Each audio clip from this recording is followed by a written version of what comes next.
Magandang umaga po sa ating lahat. Narito ang ating weather update para sa araw ng Martes, May 20, 2025.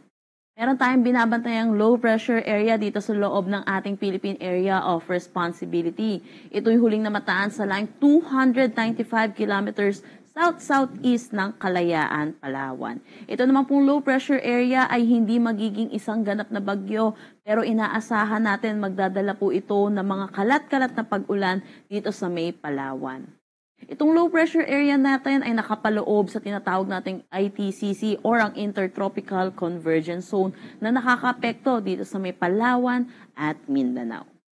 Samantala, meron pa rin naman tayong easterlies or yung mainit at maalinsangan na hangin na nanggagaling sa dagat Pasipiko na umiiral dito sa Luzon pati na rin sa nalalabing bahagi ng Visayas. Para naman sa magiging panahon natin ngayong araw dito sa Luzon, inaasahan natin makakaranas tayo ng mainit at maalinsangan na tanghali hanggang hapon na may matataas na tsansa ng mga localized thunderstorm lalo na sa hapon at sa gabi. Ugaliin po natin i-check ang social media pages ng Pag-asa para sa mga nilalabas na mga thunderstorm advisory. Agwat ng temperatura for Metro Manila 26 to 35 degrees Celsius, Lawag 26 to 33 degrees Celsius. For Tuguegarao, asahan natin ng 27 to 37 degrees Celsius, Baguio 17 to 26 degrees Celsius. For Tagaytay, 24 to 33 degrees Celsius at Legazpi 26 to 32 degrees Celsius. Para naman dito sa may Kalayaan Islands at Palawan, inaasahan po natin makakaranas din sila ng mga kalat-kalat na pag-ulan dulot ito ng low pressure area. Samantala kung makikita naman din natin, magiging maulan pa rin dito sa may Mindanao, pati na rin dito sa Western Visayas, Negros Island region. Dulot po ito ng Intertropical Convergence Zone. Naasahan din natin yung mataas na tsansa ng mga pag-ulan dulot naman ng easterlies para naman dito sa may Eastern Samar, Leyte, pati na rin sa may Southern Leyte. Agwat ng temperatura for Kalayaan Islands at Puerto Princesa, 25 to 32 degrees Celsius.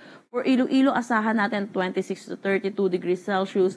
Cebu, 27 to 32 degrees Celsius. For Tacloban, 26 to 32 degrees Celsius. Zamboanga, 25 to 33 degrees Celsius. Cagayan de Oro, 25 to 31 degrees Celsius. For Tabao, 25 to 32 degrees Celsius.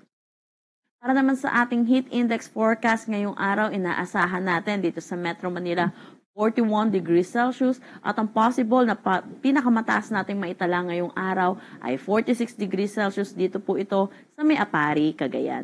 Iba yung pag-iingat lang din po, dulot po nitong init ng panahon. Wala naman tayong nakataas na anumang gale warning sa anumang seaboards ng ating bansa. Ang sunrise mamaya ay 5:27 a.m. at ang sunset mamaya ay 6:18 p.m. Para sa karagdagang impormasyon, bisitahin ang aming mga social media pages at ang aming website pag-asa.dost.gov.ph.